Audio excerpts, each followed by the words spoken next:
ಇವತ್ತೊಂದು ಹೆಲ್ದಿ ಮತ್ತು ಟೇಸ್ಟಿಯಾಗಿರುವಂಥ ಪಲ್ಯದ ರೆಸಿಪಿ ನೋಡೋಣ. ಇದಕ್ಕೆ ನಾನಿಲ್ಲಿ ಸೋಯಾ ಚಂಕ್ಸು ಮತ್ತು ಪಾಲಕ್ನ ಉಪಯೋಗಿಸ್ತಾ ಇದ್ದೀನಿ. ಅಡುಗೆಗೆ ಸೋಯಾ ಚಂಕ್ಸ್ ಉಪಯೋಗಿಸ್ತಾ ಇದ್ದೀವಿ ಅಂದಾಗ ಮೊದಲು ನಾವು ಮಾಡಬೇಕಾಗಿರೋದು ಒಂದು ಪಾತ್ರೆಯಲ್ಲಿ ನೀರನ್ನ ಕುದಿಯೋದಕ್ಕೆ ಇಡಬೇಕು. ಅದು ಕುದಿಯೋಷ್ಟರಲ್ಲೇ ನಾನು ಪಾಲಕ್ನ ಒಂದೆರಡು ಸಾರಿ ಚೆನ್ನಾಗಿ ತೊಳ್ಕೊಂಡು ಈ ರೀತಿ ಚಿಕ್ಕದಾಗಿ ಕಟ್ ಮಾಡಿ ಇಟ್ಕೊಂಡಿದ್ದೀನಿ. ನೀರು ಕೂಡ ಚೆನ್ನಾಗಿ ಕೊತ ಕೊತ ಅಂತ ಕುದೀತಾ ಇದೆ ಅಲ್ವಾ. ಈಗ ಇದಕ್ಕೆ ಸೋಯಾ ಚಂಕ್ಸ್ನ ಹಾಕಿ ಒಂದು 5 ನಿಮಿಷ ಕುದಿಸ್ಕೊಂಡೆ. ನೋಡಿ ಎಷ್ಟು ಮೆತ್ತಗಾಗಿದೆ ಅಲ್ವಾ. ಇದನ್ನ ತೆಗೆದು ತಣ್ಣೀರಲ್ಲಿ ಹಾಕಬೇಕು. ತಣ್ಣೀರಿಗೆ ಹಾಕಿದ್ಮೇಲೆ ಚೆನ್ನಾಗಿ ನೀರನ್ನೆಲ್ಲ ಹಿಂಡ್ಕೊಂಡು ತೆಗೆದ್ಬಿಡ್ಬೇಕು. ತೆಗೆದು ಒಂದು ಪ್ಲೇಟಲ್ಲಿ ಈಗ ನಾನು ಎತ್ತಿಟ್ಟಿದ್ದೀನಿ. ಇದು ನಮ್ಮ ಮೇನ್ ಪ್ರೋಸೆಸ್ ಆಗುತ್ತೆ ಸೋಯಾ ಚಂಕ್ಸ್ನ ಅಡುಗೆಗೆ ಉಪಯೋಗಿಸುವಾಗ. ಇದಾದ್ಮೇಲೆ ನಾನಿಲ್ಲಿ ಒಂದು ಈರುಳ್ಳಿನ ಈ ರೀತಿ ಆದಷ್ಟು ಚಿಕ್ಕದಾಗಿ ತೆಳ್ಳಗೆ ಕಟ್ ಮಾಡಿ ಇಟ್ಕೊಂಡಿದ್ದೀನಿ. ಹಾಗೆ 2 ಹಸಿಮೆಣಸಿನ್ಕಾಯಿನ ಈ ರೀತಿ ಉದ್ದುದ್ವಾಗಿ ಕಟ್ ಮಾಡಿ ತೆಗೆದಿಟ್ಟಿದ್ದೀನಿ. ಇನ್ನೊಂದು ಮಿಕ್ಸಿ ಜಾರಲ್ಲಿ ಶುಂಠಿ, ಬೆಳ್ಳುಳ್ಳಿ, ಒಂದು 3 ಟೊಮ್ಯಾಟೊನ ಈ ರೀತಿ ಚಿಕ್ಕದಾಗಿ ಕಟ್ ಮಾಡ್ಕೊಂಡು ಹಾಕಿ ಪೇಸ್ಟ್ ರೆಡಿ ಮಾಡ್ಕೊಳ್ತೀನಿ. ಶುಂಠಿ ಬೆಳ್ಳುಳ್ಳಿ ಸಪ್ರೇಟಾಗಿ ಪೇಸ್ಟ್ ಇದೆ ಅಂದರೆ ಅದನ್ನು ಕೂಡ ನೀವು ಯೂಸ್ ಮಾಡ್ಬೋದು. ಟೊಮ್ಯಾಟೊನಷ್ಟೇ ಈ ರೀತಿ ಪೇಸ್ಟ್ ಮಾಡ್ಕೊಳ್ಳಿ. ಇದಾಯ್ತಲ್ವಾ. ಈಗ ನೆಕ್ಸ್ಟ್ ಇಲ್ಲಿ ಒಂದು ಪ್ಲೇಟಲ್ಲಿ 2 ಪಲಾವ್ ಎಲೆ, 2 ಚಕ್ರ ಮೊಗ್ಗು, 1 ಇಂಚ್ನಷ್ಟು ಚಕ್ಕೆ, ಒಂದು 3ರಿಂದ 4 ಲವಂಗನ ಈ ರೀತಿ ಎತ್ತಿಟ್ಕೊಂಡಿದ್ದೀನಿ. ಇದಕ್ಕೆ ನೀವು ಏಲಕ್ಕಿ ಬೇಕಂದ್ರೆ ಅದನ್ನು ಕೂಡ ಹಾಕೋಬೋದು. ಇನ್ನು ಒಂದು ಬಾಣಲಿನಲ್ಲಿ ಒಂದು ಸ್ವಲ್ಪ ಎಣ್ಣೆ ಹಾಕಿದ್ದೀನಿ. ಎಣ್ಣೆ ಬಿಸಿ ಆದಮೇಲೆ ಅರ್ಧ ಚಮಚ ಸಾಸಿವೆ, ಜೀರಿಗೆ, ಹಾಗೆ 1 ಒಣಮೆಣಸಿನ್ಕಾಯಿ ಮತ್ತು ಸ್ವಲ್ಪ ಕರಿಬೇವು, ಹೆಚ್ಚಿಟ್ಟಿರುವಂಥ ಹಸಿಮೆಣಸಿನ್ಕಾಯಿ, ಜೊತೆಗೆ ಈ ಮಸಾಲ ತೆಗೆದಿಟ್ಟಿದ್ವಲ್ಲ ಇದೆಲ್ಲದನ್ನೂ ಹಾಕಿ ಲೈಟಾಗಿ ಫ್ರೈ ಮಾಡ್ಕೋಬೇಕು.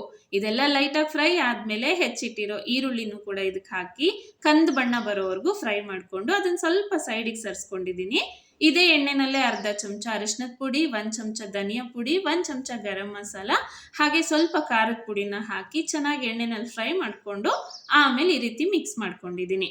ಇದಕ್ಕೆ ನಾವು ಟೊಮ್ಯಾಟೊ ಪೇಸ್ಟ್ ರೆಡಿ ಮಾಡಿದ್ವಲ್ಲ ಅದನ್ನ ಹಾಕಿ ಮತ್ತೆ ಚೆನ್ನಾಗಿ ಫ್ರೈ ಮಾಡ್ಕೋಬೇಕು. ಸ್ವಲ್ಪ ಉಪ್ಪನ್ನ ಕೂಡ ಹಾಕಿದ್ರೆ ಬೇಗನೆ ಟೊಮೆಟೊ ಬೇಯುತ್ತೆ. ಇಲ್ಲಿ ಟೊಮೆಟೊನಲ್ಲಿರುವಂಥ ಹಸಿ ಅಂಶ ಎಲ್ಲ ಹೋಗಿ ಎಣ್ಣೆ ಅಂಶ ಬಿಟ್ಕೋಬೇಕು. ಅಲ್ಲಿವರೆಗೂ ಚೆನ್ನಾಗಿ ಇದನ್ನ ಫ್ರೈ ಮಾಡ್ಕೊಂಡಾಗ ಈ ಪಲ್ಯದಲ್ಲಿ ಒಂಥರ ಸೂಪರ್ ಆಗಿರೋ ಟೇಸ್ಟ್ ಬರುತ್ತೆ. ಸೊ ಇವಾಗ ನೋಡಿ ಎಣ್ಣೆ ಅಂಶ ಎಲ್ಲ ಚೆನ್ನಾಗಿ ಬಿಟ್ಕೊಂಡಿದೆ ಅಲ್ವಾ. ಇದಕ್ಕೆ ನಾನು ಸೋಯಾ ಚಂಕ್ಸ್ನ ನಾವು ಹಿಂಡಿ ತೆಗೆದಿಟ್ಟಿದ್ವಲ್ಲ ಅದನ್ನ ಹಾಕಿ ಮತ್ತೆ ಒಂದು 2 ನಿಮಿಷ ಚೆನ್ನಾಗಿ ಫ್ರೈ ಮಾಡ್ಕೊಳ್ತೀನಿ. ನೆಕ್ಸ್ಟ್ ನಾವು ಟೊಮ್ಯಾಟೊ ರುಬ್ಕೊಂಡಿರೋ ಮಿಕ್ಸಿ ಜಾರ್ ಇತ್ತಲ್ವಾ ಅದರಲ್ಲೇ ಸ್ವಲ್ಪ ನೀರು ಹಾಕಿ ಇದಕ್ಕೆ ಹಾಕಿದ್ದೀನಿ.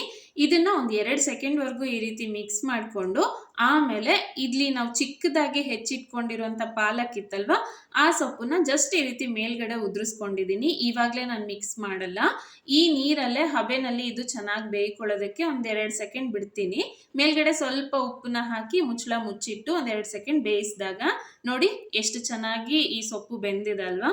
ಈಗ ಇದನ್ನ ನೀಟಾಗಿ ಮಿಕ್ಸ್ ಮಾಡ್ಕೊಳ್ತಾ ಇದ್ದೀನಿ. ಈ ರೀತಿ ಮಾಡಿದ್ರೆ ಸ್ವಲ್ಪ ಟೇಸ್ಟಲ್ಲಿ ಡಿಫ್ರೆನ್ಸ್ ಇರುತ್ತೆ, ಚೆನ್ನಾಗಿ ಬರುತ್ತೆ. ಇದಕ್ಕೆ ಸೊಪ್ಪನ್ನ ಈ ರೀತಿ ಕಟ್ ಮಾಡಿ ಹಾಕ್ಬೋದು ಅಥವಾ ಪೇಸ್ಟ್ ಮಾಡಿ ಕೂಡ ಹಾಕ್ಬೋದು, ರುಚಿ ಚೆನ್ನಾಗಿರುತ್ತೆ. ಈಗ ಇದು ಆಲ್ಮೋಸ್ಟ್ ಆಗಿದೆ. ತಡ್ಕ ಕೊಡೋದಕ್ಕೆ ಅಂತ ಹೇಳಿ ಒಂದು ಸಣ್ಣ ಬಾಣಲಿನಲ್ಲಿ 1-2 ಚಮಚ ಎಣ್ಣೆ ಹಾಕಿದ್ದೀನಿ. ಎಣ್ಣೆ ಬಿಸಿ ಆದಮೇಲೆ ಗ್ಯಾಸ್ನ ಆಫ್ ಮಾಡಿ 1 ಚಮಚ ಖಾರದ ಪುಡಿ ಮತ್ತು 1 ಚಮಚ ಗರಂ ಮಸಾಲ ಪುಡಿನ ಹಾಕಿ ಈ ಪಲ್ಯದ ಮೇಲ್ಗಡೆ ಹಾಕಿದ್ದೀನಿ. ಸೊ ಸಖತ್ತಾಗಿರುತ್ತೆ ಇದ್ರ ಟೇಸ್ಟ್ ಮಾತ್ರ. ನೋಡಿ ನೋಡೋದಕ್ಕೆ ಎಷ್ಟು ಕಲರ್ಫುಲ್ಲಾಗಿ ಕಾಣಿಸ್ತಾ ಇದೆ ಅಲ್ವಾ.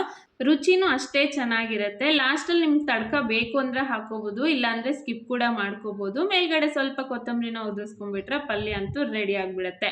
ಇದು ಚಪಾತಿ, ಪರಾಟ, ರೊಟ್ಟಿ ಎಲ್ಲದಕ್ಕೂ ಸೂಪರ್ ಆಗಿರುತ್ತೆ. ನೀವು ಕೂಡ ನಿಮ್ಮ ಮನೆಯಲ್ಲಿ ಟ್ರೈ ಮಾಡಿ ನೋಡಿ, ರುಚಿ ಹೇಗೆ ಬಂತು ಅಂತ ನನಗೆ ತಪ್ಪದೆ ಕಮೆಂಟ್ ಮಾಡಿ. ನಿಮ್ಮ ಬ್ಯೂಟಿಫುಲ್ ಕಮೆಂಟ್ಗೋಸ್ಕರ ನಾನು ಯಾವಾಗಲೂ ವೆಯ್ಟ್ ಮಾಡ್ತಾ ಇರ್ತೀನಿ. ಹಾಗೆ ಫಸ್ಟ್ ಟೈಮ್ ಈ ಚಾನಲ್ ವಿಡಿಯೋ ನೋಡ್ತಾ ಇದ್ರೆ ಚಾನಲನ್ನು ಸಬ್ಸ್ಕ್ರೈಬ್ ಮಾಡ್ಕೊಳ್ಳಿ. ಹಾಗೆ ನಿಮ್ಮ ಫ್ರೆಂಡ್ಸ್ ಮತ್ತು ಫ್ಯಾಮಿಲಿ ಮೆಂಬರ್ಸ್ ಜೊತೆಗೂ ಕೂಡ ಈ ವಿಡಿಯೋನ ಶೇರ್ ಮಾಡಿ. Thank you. ಬಾಯ್.